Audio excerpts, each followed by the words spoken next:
আজকে একটা অন্যরকম ভিডিও তোমাদের সঙ্গে শেয়ার করতে চলে আসলাম। আমি আর সৌমেন 7 দিনের জন্য যাচ্ছি আসাম বেড়াতে। হ্যাঁ, যাচ্ছি আমার বাবার বাড়িতে।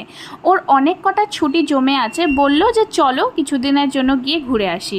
বাবার বাড়ি যাব, এই ব্যাগটা গোছানোর কিন্তু আলাদাই মজা। আমি জানি প্রত্যেকটা মেয়ের কিন্তু একটা আলাদাই ফিলিংস হয়। চলো দেখে নিই কী কী নিয়ে নিচ্ছি। একটা চানাচুর নিয়ে নিয়েছি, মিক্স চানাচুর, আমার বোন খেতে খুব পছন্দ করে। আর নিয়ে নিয়েছি একটুখানি বিউলির ডাল। আমাদের ওখানে বিউলির ডাল পাওয়া যায় না এরকম নয়, কিন্তু বেশ ভালো একটা পাওয়া যায় না। ধোসা খাই মাঝে মাঝেই বাড়িতে, ওরাও খায়, তো এই বিউলির ডালটা প্রয়োজনীয়, তাই নিয়ে যাই। আর এই বাড়ির থেকে ওই বাড়ি যাওয়ার সময় বা ওখান থেকে এখানে আসার সময় কিন্তু কখনোই খালি হাতে আসা বা যাওয়া হয় না।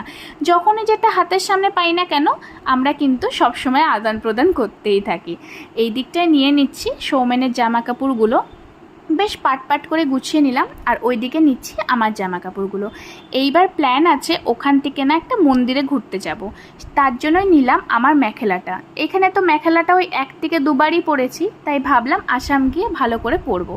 আর সৌমেনকেও নিয়ে নিয়েছিলাম, মানে ওর একটা পাঞ্জাবি ওর জন্য নিয়ে নিয়েছিলাম।